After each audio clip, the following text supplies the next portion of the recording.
Salat itu telah kita uraikan di awal bahasan kita, punya 5 manfaat. Orang salat itu pasti mendapatkan 5 manfaat ini. Jadi kalau orang salat tidak mendapatkan 5 ini, atau 1 di antara 5, berarti salatnya ada yang tidak tepat. Minimal 1 di antara 5 mesti dapat. Jadi kalau yang 5 ini apalagi berkumpul dalam diri kita, ini menunjukkan 100% salat kita diterima oleh Allah Subhanahu wa taala. 1 di antara 5, alhamdulillah, ada penerimaan dari Allah Subhanahu wa taala. Yang bahaya itu kalau 1 pun dari 5 itu nggak ada yang dapat, maka ada yang salah dalam salatnya. Ini menandakan belum diterima salatnya oleh Allah Subhanahu wa taala. Nah, contoh yang pertama, misalnya Quran surah ke-29 ayat ke-45. Anda hafal salat, Anda hafal ayatnya insyaallah. Innas salata tanha 'anil fahsya. Sungguh salat yang benar itu, demikian cara menerjemahkannya. Sungguh salat yang benar itu saat ditunaikan, maka dampaknya akan mencegah pelakunya dari 2 sumber keburukan. Jadi sifat dan sikap buruk itu hanya 2 sumbernya. Kalau bukan fahsya itu mungkar. Fahsya itu keburukan yang datang lewat syahwat. Maaf ya, pornografi, porno aksi, LGBT, kata-kata jorok, gambar-gambar yang seperti itu fahsya namanya. Jadi kalau Anda sholat, Anda masih menikmati kata-kata yang kotor, tontonan-tontonan, gosip-gosip yang tidak jelas, gambar-gambar yang erotis, itu fahsya namanya. Jadi kalau orang nggak sholat, kata-katanya kotor, dia nggak sholat. Tapi kalau Anda sholat, tontonannya, ucapannya, pendengarannya menjurus kepada fahsya, ada yang salah dalam sholatnya. Ada yang salah. LGBT, yuk saya ajak Anda sadar lah, yuk, ayo sadar, kembali. Kita doakan, kita bantu, jadi manusia yang baik. Ya, jadi manusia yang baik, kita dorong jadi baik.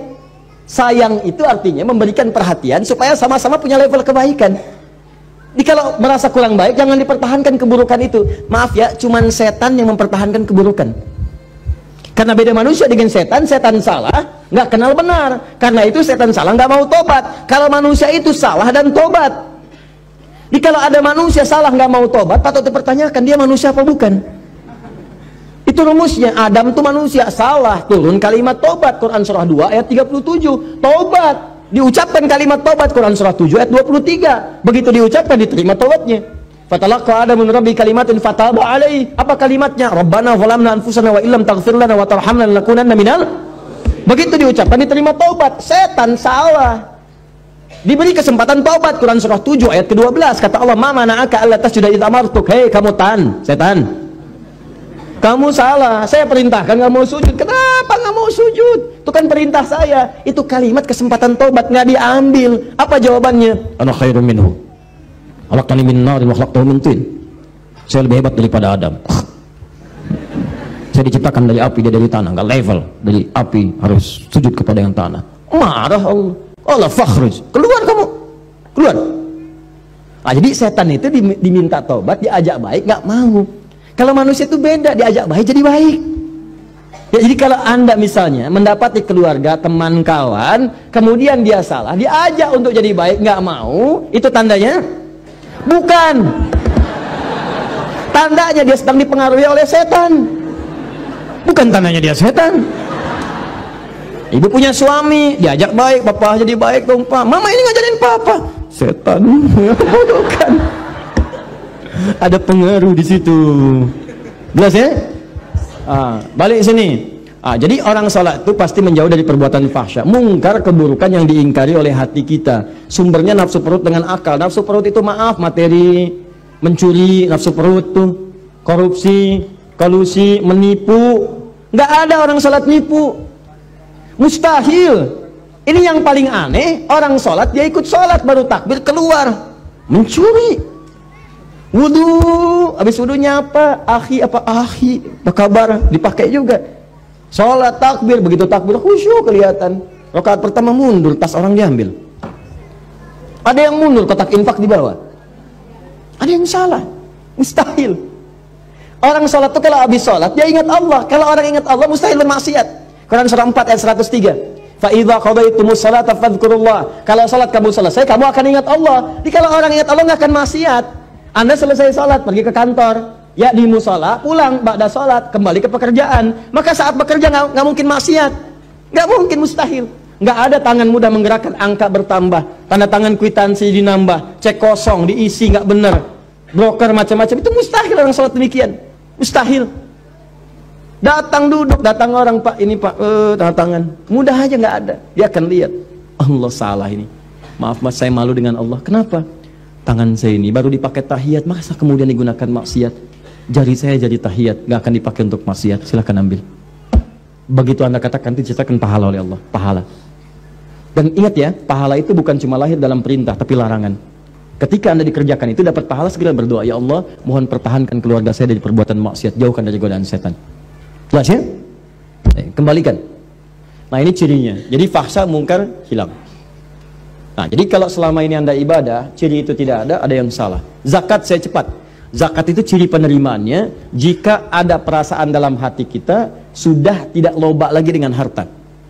Ya, tidak loba dengan harta. Suka senang berbagi, lebih tepat guna, lebih proporsional, lebih punya visi. Allah kasih saya kebutuhan, ya Allah terima kasih, sebulan 50 juta. Ternyata kebutuhan saya cuma 30 juta. Dievaluasi. Berarti yang 20 juta itu bekal saya ke surga. Maka turunlah Quran surah ke-28 ayat 77, paling kiri sebelah bawah. Wabtaghi fima atakallahu daral akhirah wa la tansa nasibaka minad dunya. Kata Allah, "Hei, fulan, saya titipkan harta buat ngejar ke surga, karena amalan kamu itu nggak sama dengan dia. Dia itu kelihatannya sedikit, tapi malamnya bisa tahajud, siangnya bisa puasa, baca Quran sudah banyak, hafal Quran di dalam jiwanya, dalam kepalanya. Kamu ini saya berikan harta lebih, karena tahajud gak bangun-bangun, baca Quran belum mampu, hafal Quran pun di luar kepala, masih di luar, belum masuk. Saya berikan tambahan harta supaya nyusul amalan dia, diberikanlah harta berlimpah. Masuk, dipakai. Makanya ketika kalimat itu turun, kalimat Qur'annya wabtaghi fima atakallahu daral akhirat, cari negeri akhirat dengan harta itu. Sedekah, infak. Makanya orang-orang yang telah lulus ujian dengan harta itu, jadi orientasi mengejar peningkatan omsetnya itu jadi akhirat, Bu, Pak. Betul, bagaimana bisa zakat kalau nggak ada uangnya? Bagaimana bisa sedekah kalau nggak ada uangnya? Setiap kita punya peluang, teman-teman. Kalau bisa ya punya visi. Saya juga berusaha sama, walaupun cuma 3.000 misalnya. Berusaha jadi uang tambahan 3.000 supaya bisa infak. Bagi 3.000 bagi dalam sebulan, sehari 100 nggak apa-apa. Sehari 100. Dan ikhlas tuh nggak usah pamer sama orang. Mau ngasih ke kotak infak cuma 100, nggak apa-apa, ikhlas, nggak usah pamer. Ya begitu dimasukin dalam Jumatan misalnya kan, bagaimana caranya supaya tidak terdengar oleh orang lain, ikhlas. Lega. Masuk. Nggak apa-apa, Allah nggak akan lihat kok nilainya. Berdasar keikhlasannya diberikan apa yang mungkin orang lain tidak dapatkan itu. Jelas ya? Teruskan kemudian, maaf, puasa cirinya peningkatan takwa, la'allakum tattaqun. Itu sudah saya jelaskan. Kemudian haji dan umrah cirinya, ini yang sudah haji, maaf sekali. Kalau sudah haji berarti insya Allah ahli surga. Ya, kalau syarat-syarat diterimanya ibadah itu nampak dalam diri kita. Apa syaratnya itu? Disebut dengan birrun namanya. Birrun itu sifat baik yang muncul setelah yang jeleknya hilang. Makanya Anda dalam haji dan umrah, terutama haji, kan itu menghilangkan sifat buruk. Coba Bu, Ibu kan kalau haji, apa amalan pertama yang dikerjakan dalam haji? Wukuf kan? Wukuf di Arafah. Kenapa disebut Arafah? Mengenal kekurangan-kekurangan diri untuk mengenal Allah. Makanya sebelum berangkat haji itu, nih yang mau haji nanti ya, kan kami tiap tahun buka nanti pendidikan untuk manasik, bebas terbuka untuk siapapun. Jadi diantara caranya begini, sebelum berangkat catat dulu kekurangan kita, tuliskan. Lihat di cermin, kurang apa? Tanya suami, tanya istri, tanya anak, tanya tetangga, saya kurang apa?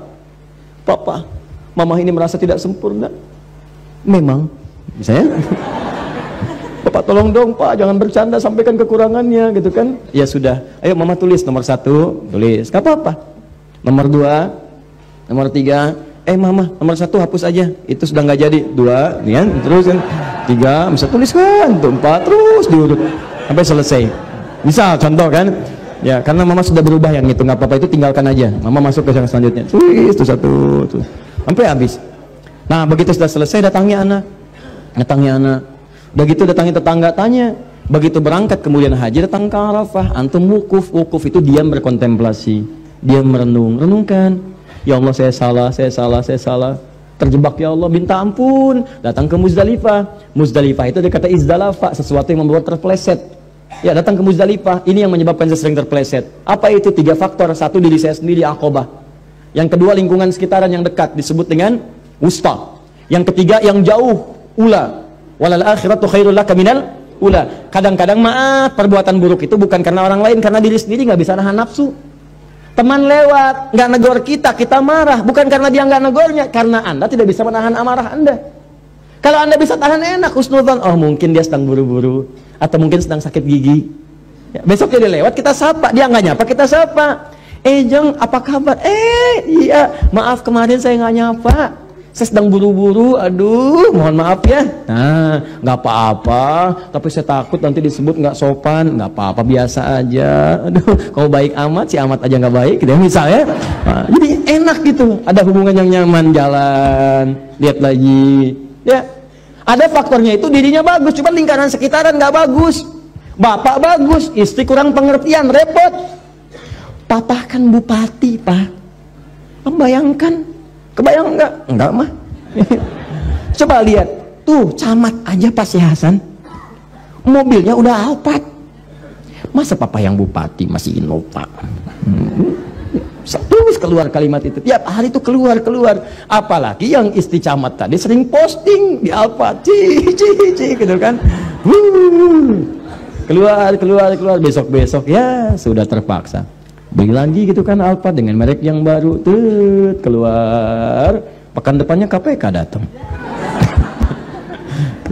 Lihat, kadang lingkungan sekitar ada, Pak, bayangkan karir suami habis karena pengaruh pasangan, atau istri yang baik punya suami yang kurang bagus. Kan ada orang yang sudah berhasil, ya, from $1 to $1 billion company, modal $1 dia menghasilkan jutaan dolar untung, cuman karirnya hancur gara-gara pasangan hidup. Sama istri bagus, berhijab bagus, indah, punya pasangan kurang baik. Mama, papa ada family gathering, nanti kita akan bersama mereka. Tolong mama copot dulu ya jilbabnya. Nggak ada yang berjilbab, nggak enak sama yang lain. Tuh, apa? Katakan dengan yang lembut, Pak, pekerjaan itu sudah diatur, ajal kita juga kurang jelas, Pak. Mungkin di pertengahan kita wafat. Ini kerudung sudah dipakai 30 tahun, amanat mama almarhumah. Aku takut kalau ini dilepas kemudian wafat, bagaimana pertanggungjawabannya? Gak apa-apa, lebih baik kita kehilangan pekerjaan daripada kehilangan surga dan berpisah di akhirat nanti. Wah, catat. Itu indah. Daripada lu apa-apa marah. Apa? Marah. Jelasin? Atau ulah, maaf, istri baik, suami baik, diri baik. Cuman orang-orang jauh yang baru dikenal memberikan pengaruh yang tidak baik. Pindah tugas. Begitu pindah tugas ketemu orang-orang gak baik, baru datang sudah dibawa ke arah pencolongan, pencurian, pemalingan dan sebagainya. Itu yang membuat tidak baik. Nyampe ke sana lempar, begitu nyampe Aqabah, Bismillahirrahmanirrahim, lontar. Wusta, lontar. Ula, lontar. Begitu dilontar hilang. Pulang ke tanah air jadi baik. Ya, mabrur, baik. Yang merubah yang jelek disebut dengan birrun. Birun, jeleknya hilang, baiknya muncul. Maaf, marah hilang, sabar muncul. Sombong hilang, tawadhu muncul. Muncul yang baik, hilang yang jeleknya, birun. Melekat dalam diri. Kalau melekat pada diri seseorang disebut mabrur namanya. Mabrur. Maka muncul istilah haji mabrur. Haji mabrur itu bukan haji yang diterima, tapi haji yang bisa merubah perilaku orang itu dari buruk menjadi baik. Makanya orang Arab menyebut haji sifatnya dari kalimat Nabi, haji mabrur. Lekatan mabrurnya, maksudnya begini, Pak Haji, bukan gelar, karena tidak ada ibadah yang melahirkan gelar. Apa ada kemudian Bapak Hasan sholat, kemudian misalnya infak, misalnya haji, lalu dapat gelar SHI, sholat, haji, infak, kan nggak ada. Saya belum pernah dengar ada orang sholat sebelum Bapak sholat, Ustadz sholat, ada hidayat, nggak ada. Silakan cek, nggak ada, biasa saja. Haji pun bukan gelar, haji itu pengingat dari kalimat hajjul mabrur laisa lahul jazaa illal jannah. Haji yang bisa merubah seseorang jadi baik, nggak ada pahala padanya kecuali surga. Maka ketika dia selesai haji, orang Arab mengatakan pada orang yang kadang-kadang kurang komitmen, baru datang ke imigrasi sudah marah-marah, mana koper saya nih, gue dasar Arab, dasar ontak, dasar begini, keluar kalimat yang gak bagus. Kata orang Arab, Pak Haji, maksudnya Bapak sudah haji. Jangan keluar lagi kalimat itu, jangan gadaikan surga dengan maksiat yang kemudian tidak seharusnya muncul. Jadi kalau dipanggil Pak Haji, jangan bangga dulu. Saya tuh kalau dipanggil tuh takut saya. Ustadz, Haji, Adi, astagfirullah. Haji saya diterima nggak ya Allah? Diterima nggak? Ini kadang-kadang bangga. Nama Doni, habis Haji, lewat. Pak Doni, lurus saja. Pak Haji Doni,